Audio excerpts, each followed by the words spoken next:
2019년 여름 누구도 죽음을 피할 수 없다는 사실을 나는 똑똑히 목격했다. 죽음은 그저 사라지는 거였다. 어제는 분명히 있었는데 오늘은 존재하지 않는 것, 그것이 죽음이었다. 시공간은 그저 한 줌에 지나지 않는다는 걸 왜 미처 몰랐을까? 누군가 이렇게 물을지도 모르겠다. 과연 딸이 아버지의 인생을 이해할 수 있을까요? 나는 적어도 노력은 해보라고 말하고 싶다. 아버지에게 묻는 100가지 질문은 그렇게 시작되었다.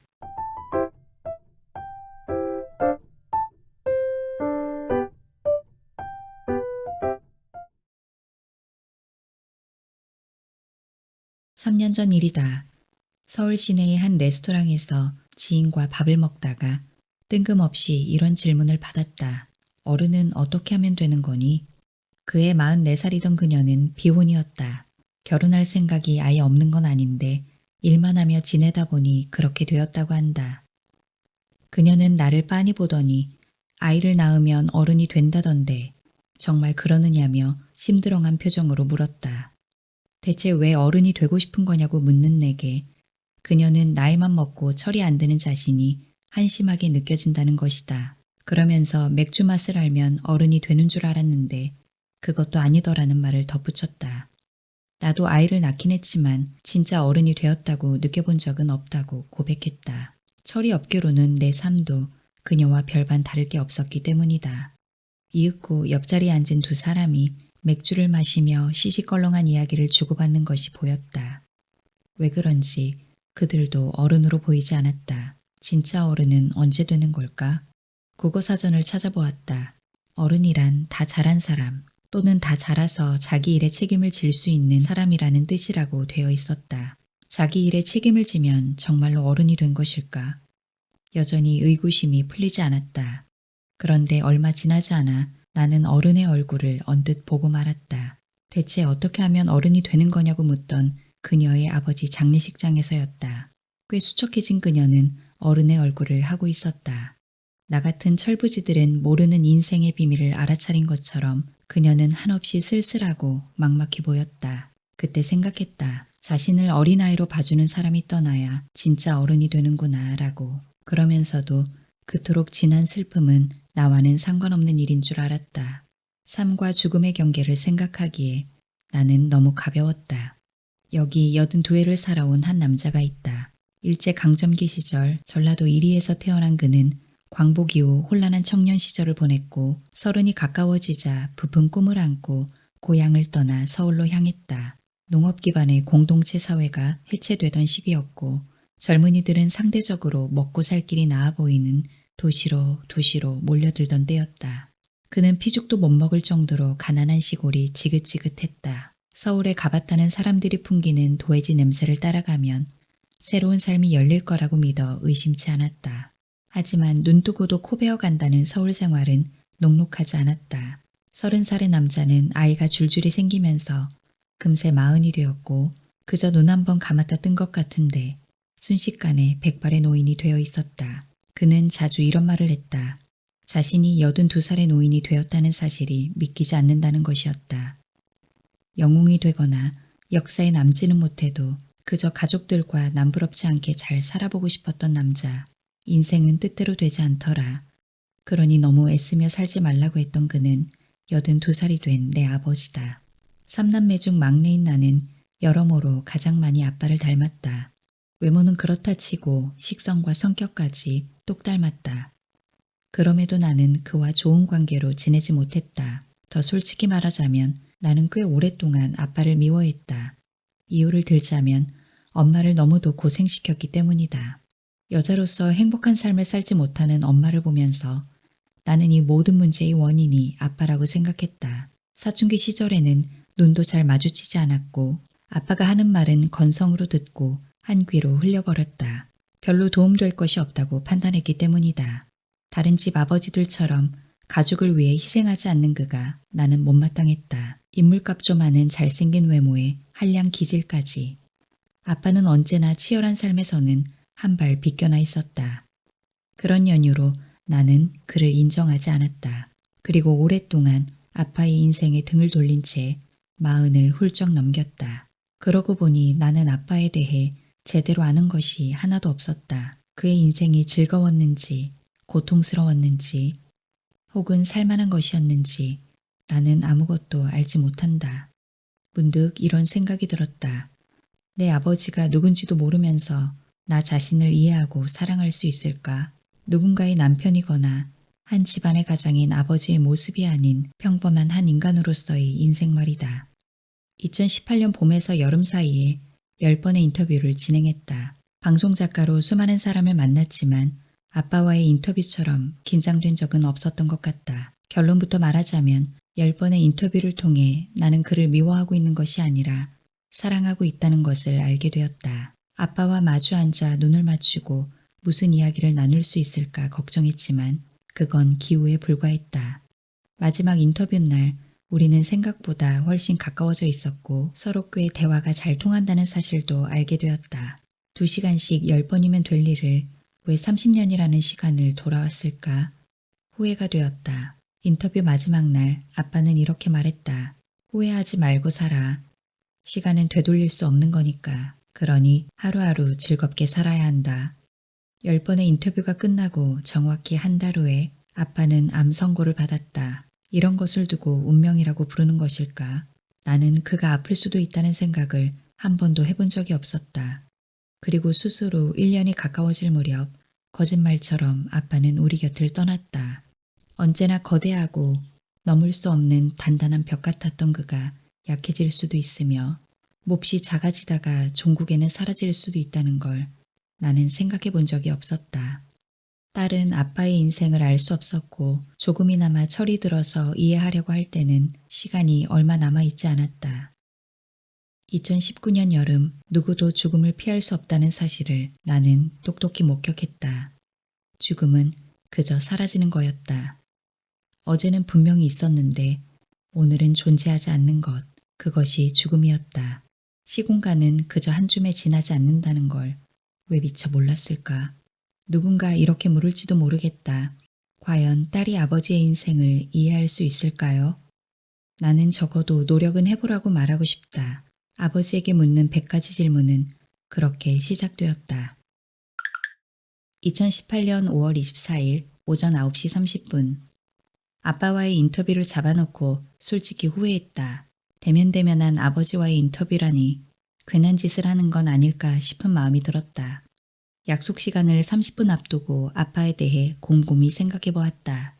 아무리 기억을 되짚어도 그와 5분 이상 대화해 본 기억이 없었다. 언젠가 퇴근 후 집으로 돌아오는 길에 마을버스에서 아빠를 만난 적이 있다. 아빠, 이제 오니? 네. 식사하셨어요? 먹었지. 네. 금세 어색한 공기가 주변을 감쌌다. 아빠와 나는 늘 거기까지였다. 안부를 묻는 것 외에는 더 이상 나눌 말이 없었기 때문이다. 꽤 오랜 시간 돌이켜보니 무려 20년 이상을 나는 아빠와 어색한 관계로 지냈다. 뭐랄까, 싫은 건 아닌데 한마디로 좀 불편했다.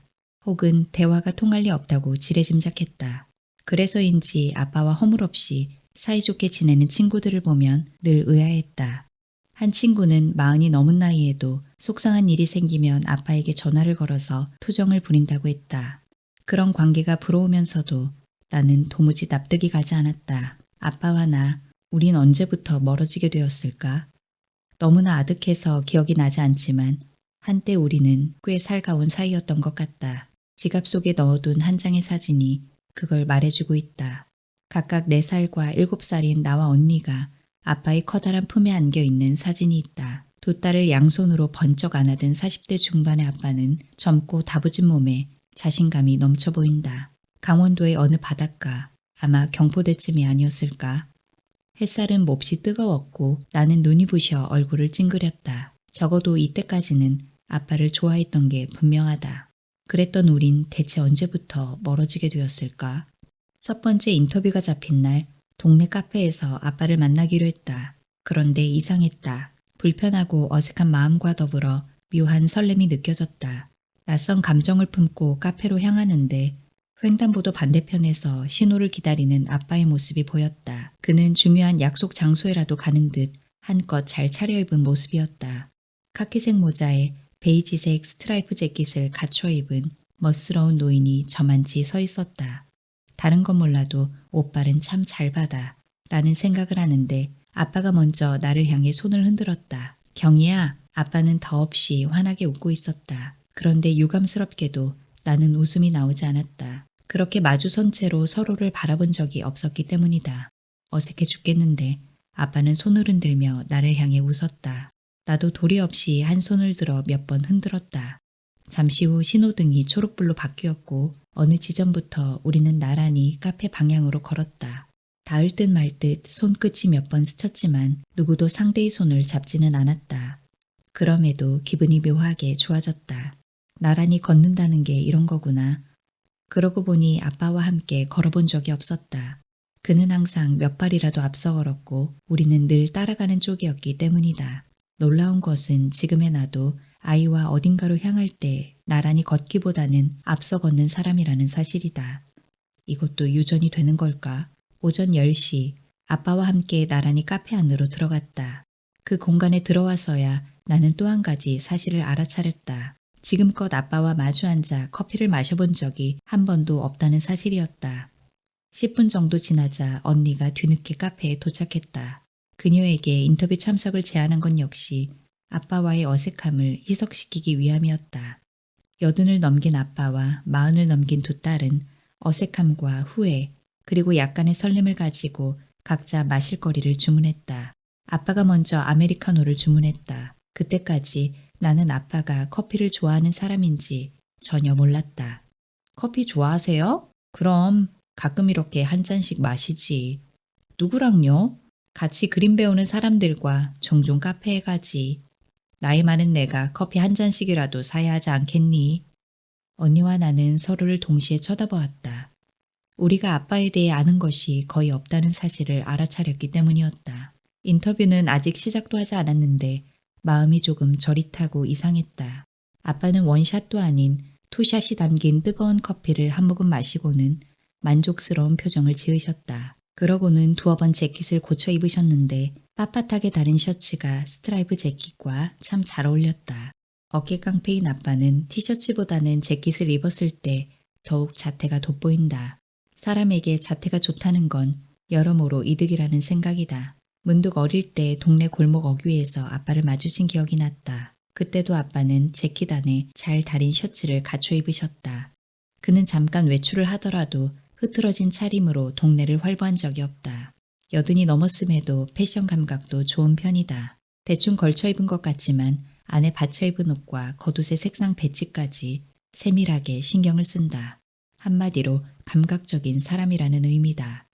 이것이 공간의 힘이라는 걸까? 은은하게 흐르는 음악과 조명이 감싸는 카페에서 아빠를 만나니 전에는 미처 몰랐던 새로운 것들이 보였다. 내가 40여 년 동안 알아온 사람이 아니라 마치 처음 만난 사람과 마주 앉은 기분이었다. 아빠, 이제 녹음 시작할까요? 그래, 해보자꾸나. 제가 질문하면 편하게 답하시면 돼요. 그러자, 뭐 재미있을 것 같구나. 아빠가 먼저 여유롭게 웃었다. 그는 역시 고수였다. 서두르지 않았고 느긋했으며 한없이 자애로워 보였다. 역시 뭐든 해보기 전에는 모르는 일이다. 예상과 달리 인터뷰는 편안하게 진행되었다. 아빠는 인터뷰를 많이 해본 사람처럼 대화에 거침이 없었고 표현력도 좋았다. 우리는 고개를 뒤로 젖히며 여러 번 크게 웃었다. 그리고 서로에게 꽤나 따뜻한 기운을 느꼈다. 커피가 식어갈 즈음 첫 번째 인터뷰가 끝났다. 어쩌면 이 프로젝트는 생각보다 훨씬 재미있을 것 같다는 예감이 들었다. 2019년 아빠가 떠났다. 열흘 전부터 큰 태풍이 여러 차례 지나갔다. 그날도 아침부터 날이 잔뜩 흐렸고 뉴스에선 태풍 6호가 지나가는 중이라는 속보가 흘러나왔다. 날씨는 하늘의 기분이라는 말을 어디선가 들은 적이 있다. 그 말이 맞는다면 하늘의 기분은 2주째 변화무쌍한 게 틀림없다. 날씨에 꽤 민감한 나는 태풍이 다가오고 지나가는 동안 내내 기분이 들쑥날쑥했다. 태풍이 잠시 소강 상태에 접어든 그날 아침, 잠든 자식들이 깨어나기를 밤새 꼬박 기다리신 아빠의 호흡이 조금씩 옅어지기 시작했다. 오전 10시가 넘어가는 시간이었다. 우리 남매들은 지난밤 어쩐지 모두 아빠 곁으로 모여들었다. 밤늦도록 옛날 이야기를 나누었고 막내인 나는 다른 날보다 좀 더 많이 조잘됐다. 아침이 되자 배가 고픈 나머지 크림빵을 흡입하듯 먹어치웠다. 그리고 여유롭게 커피를 다 마셨을 무렵에야 아빠의 호흡이 점점 더 잦아들고 있다는 걸 알아차렸다. 아빠가 곧 우리 곁을 떠나실 것을 직감했다. 너무 슬픈 일이 코앞에 다가와 있는데 이상하게 아무렇지 않았다. 지금에 와서 생각해보니 실감이 나지 않았던 것 같다. 인간이라면 누구나 태어난 이상 죽는다. 너무도 당연한 명제인데 죽음을 경험해 본 적이 없는 나로서는 이 상황이 그저 연극처럼 느껴졌다.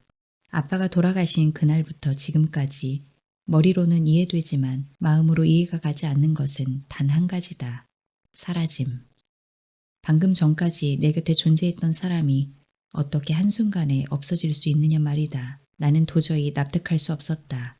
죽음을 향해 가는 과정이 이토록 지난한데 막상 죽음 이후의 시간이 일사천리 흘러가는 것도 너무나 이상했다. 죽음은 피해갈 어떤 수단도 방법도 존재하지 않았다. 남은 가족들이 하라는 대로 입던 옷을 벗고 거울을 봤는데 상복을 입은 내 모습은 어색하기만 했다. 딱 부모 잃은 이의 모습 그 자체였다. 저녁이 되자 조문객들이 찾아오기 시작했다. 그때까지도 이것이 현실인지 연극인지 나는 도무지 갈피가 잡히지 않았다. 하지만 아빠가 돌아가신 것은 인정해야만 하는 현실이었다. 아빠의 시신이 그 사실을 분명하게 말해주고 있었기 때문이다.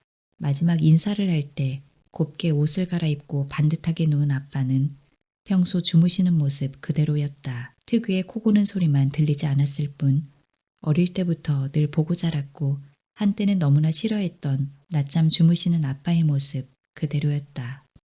학교에서 돌아와 안방문을 열고 들어가면 아빠는 늘 대자로 누워 계셨다. 다른 집 아빠들과 달리 그에게는 언제나 낮잠 타임이 있었다. 은행원이나 회사원인 친구 아빠들은 이 시간엔 집에 없다던데 사춘기가 시작되어 가뜩이나 반항심 가득한 나는 할 일 없이 낮잠이라 자는 아빠가 이해되지 않았다. 아빠는 양손을 가슴께에 가지런히 올려놓고 낮잠을 주무시곤 했는데 숨을 고를 때마다 불룩 솟은 배가 오르내리기를 반복했다. 당시 아빠의 직업은 택시 드라이버였다. 그는 밥때가 되면 칼같이 집으로 돌아와 점심 식사를 마치곤 두어 시간 낮잠 타임을 가졌다. 엄마는 천하태평한 아빠의 성격을 늘 못마땅해 했다. 한 푼이라도 더 벌기 위해 낮잠은 언감생심이고 밤잠까지 줄여가며 돈을 버는 아빠들이 대부분인 시대였기 때문이다. 아빠는 그런 아버지들과는 삶에 임하는 태도가 좀 달랐다. 일이란 건 조금만 해야 하는 것이며 놀 수 있을 때 하루라도 더 노는 것이 잘 사는 것이라고 생각하는 사람이었기 때문이다. 성실한 개미형 엄마와 배짱이형 아빠는 가치관이 다르다 보니 싸우는 날이 잦았다. 개미형 엄마의 생활 철학으로 보면 아빠는 무능하고 게으른 한량이자 한심한 가장이었다.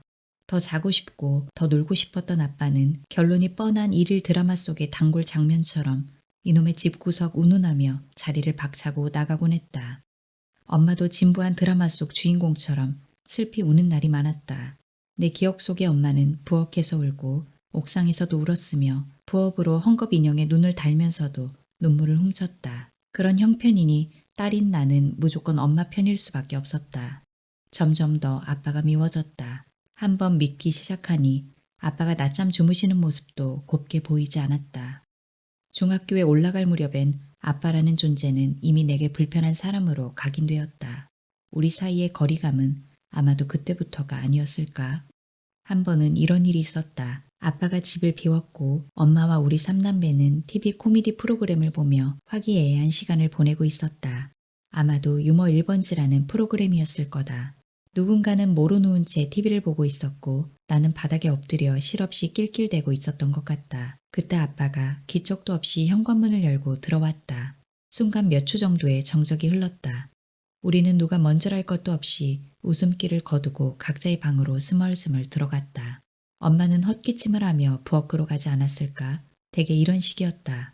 아빠의 등장에 식구들이 흩어져 각자의 공간으로 돌아간 일은 이후로도 종종 일어났다. 어색함 때문이었을까? 민망함 때문이었을까? 아빠는 자식들이 썰물처럼 빠져나간 TV 앞을 독차지하고 앉아 양말을 벗고 뉴스를 시청했다. 아무렇지도 않은 듯 뉴스를 보며 혀를 차기도 했고 정치인들의 몸싸움 소식에 채널을 획 돌려버리기도 했다. 나는 물을 마시러 부엌에 가면서 아빠의 뒷모습을 물끄러미 바라보았다. 등이 무척이나 넓었다. 나는 아빠의 뒷모습을 보며 이런 생각을 하기도 했다. 어떻게 아무것도 모를 수가 있지? 아빠는 정말 눈치가 없는 게 아닐까? 이후로도 꽤 오랫동안 나는 아빠가 아무것도 모른다고 생각했다. 그런 생각은 거의 40살이 넘어갈 때까지도 바뀌지 않았다. 실은 아버지가 등을 돌리고 앉은 줄 알았는데 그에게 등을 돌린 것은 우리들이었다. 내가 틀렸다. 아빠는 모르는 게 아니라 모른 척 했을 뿐이다. 자신이 얼마나 더 견딜지 확신할 수 없는 어느 날 병실로 모인 우리에게 아빠는 손으로 편지를 썼다. 목소리가 더 이상 나오지 않았기 때문이다. 착한 우리 아들, 우리 딸, 너무 사랑은 하는데 표현을 못했다. 어떻게 하는지 몰라서 그랬다. 기력이 다해 겨우겨우 써내려간 손글씨였다. 사랑을 하는데도 아닌 사랑은 하는데라고 쓴 글씨였다. 어떻게 하는지 몰라서 그랬다라는 글씨에선 그만 말문이 턱 막혀왔다. 아빠는 모르는 게 아니었다.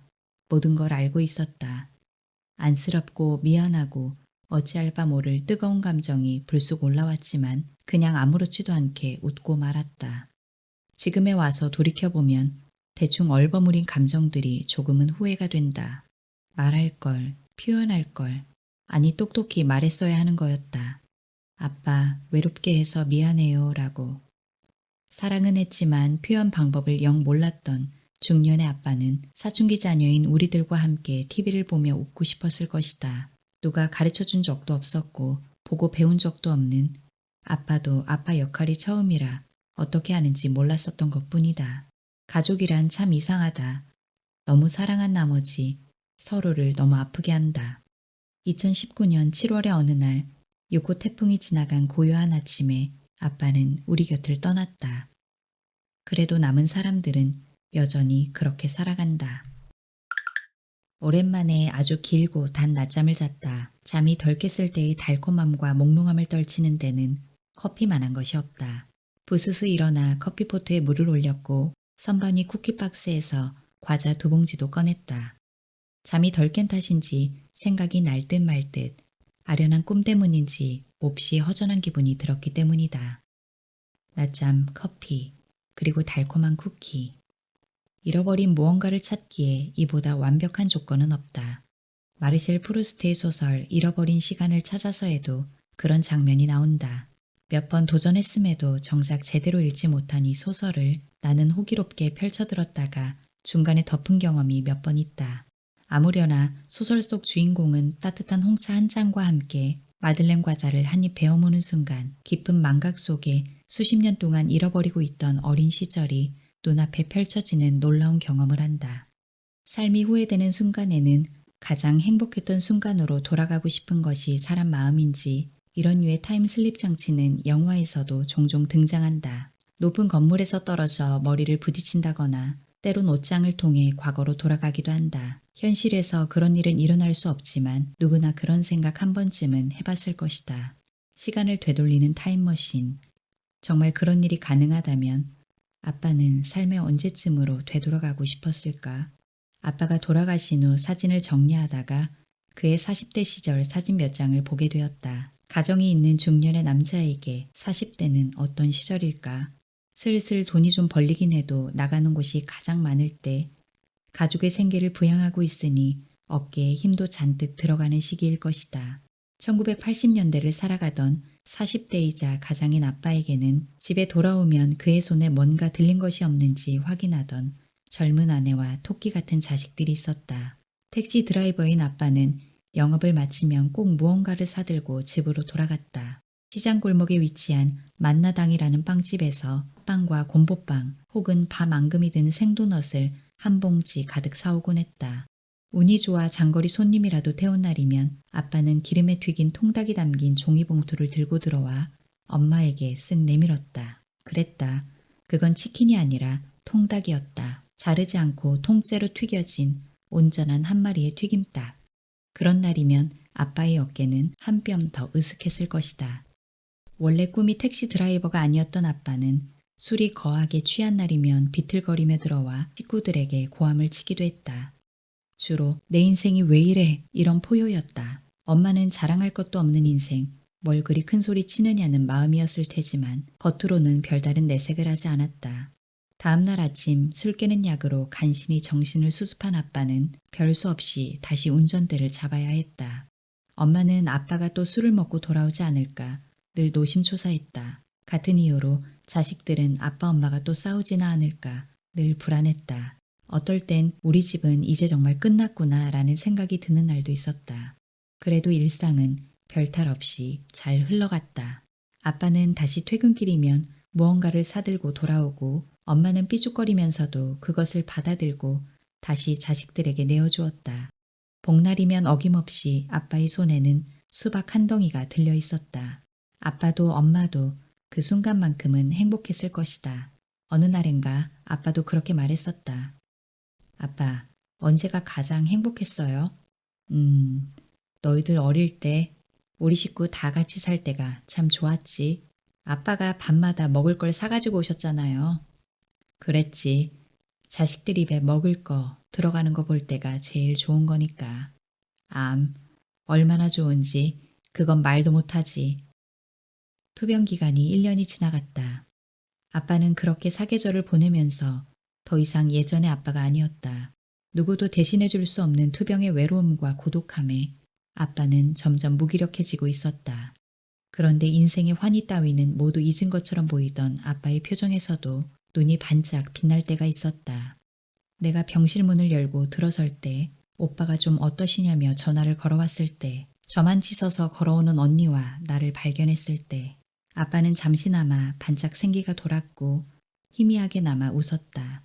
치명적인 병에 걸려 몸과 마음이 다 쇠하면서도 자식 좋은 마음은 사라지지 않는 모양이었다. 그저 내가 할 수 있는 건 잠깐이라도 아빠를 보러 가는 것, 그 앞에서 웃고 떠들고 졸거나 간식을 먹으며 아무렇지도 않게 함께 시간을 보내는 것 뿐이었다. 얼마 전 동네 지인인 제이 언니가 하던 일을 그만두고 베트남에서 돌아왔다. 40 후반에 한국어 강사 일에 도전한 그녀는 베트남으로 날아갔고 그곳에서 정착한 지 딱 3년째 된 시점이었다. 도전 정신이 강한 제이 언니는 베트남어를 한마디도 할 줄 모르면서 그곳 대학에서 학과장 자리까지 꿰찼다. 결론만 놓고 보면 쉽게 꿈을 이루었다고 생각하겠지만 얼마나 많은 어려움이 있었는지 그 과정을 모두 옆에서 지켜본 사람으로서 그렇게 일군 모든 것을 다 포기하고 한국으로 돌아온 그녀가 이해되지 않았다. 그런데 사연을 듣고 보니 절로 고개가 끄덕여졌다. 알츠하이머를 앓고 있던 그녀의 아버지가 조금씩 기억을 잃어가고 있었기 때문이었다. 제이 언니는 아버지가 자신의 곁을 떠날지도 모른다고 생각하니 무섭고 두려웠다고 한다. 다행히 보름이라는 시간 동안 제이 언니의 아버지는 잘 버텨주었고 대부분의 사람은 알아보지 못하면서도 오랜만에 본 그녀를 향해 희미하게 웃었다고 한다. 그 이야기를 할 때 제이 언니의 눈가에는 주르륵 눈물이 흘렀다. 나도 덩달아 가슴이 먹먹해졌다. 기억을 잃어가는 중에도 자식 좋아하는 마음은 본능처럼 남는다는 사실을 알게 되었기 때문이다. 우리 곁을 떠나기 며칠 전 아빠는 막내가 왔다는 말에 가까스로 눈을 번쩍 뜨고 몇 초간 나를 바라보았다. 그 눈빛. 나는 그 눈빛을 아직까지 잊을 수 없다. 눈조차 뜰 수 없을 만큼 기력이 쇠한 상태에서도 온 힘을 끌어모아 한 번이라도 더 보고 싶은 것이 자식이라는 사실. 그 절절함이 담긴 눈빛이 온몸에 전해져 왔다. 나도 가만히 한번 생각해 보았다. 그런 마지막 순간이 내게도 찾아온다면 나 역시 그렇게 하지 않을까? 어떻게든 눈꺼풀을 들어 올려 사랑하는 아이의 얼굴을 한 번이라도 더 보고 싶을 것 같다. 아빠는 마지막으로 막내인 나를 똑바로 한번 바라본 후 점차 의식이 희미해져 갔다. 그날 이후 우리는 아빠의 눈뜬 얼굴을 다시는 볼 수 없었다. 내 얼굴 한 번 더 보겠다고 사력을 다해 눈을 떴던 그 사람은 이제 내게 없다.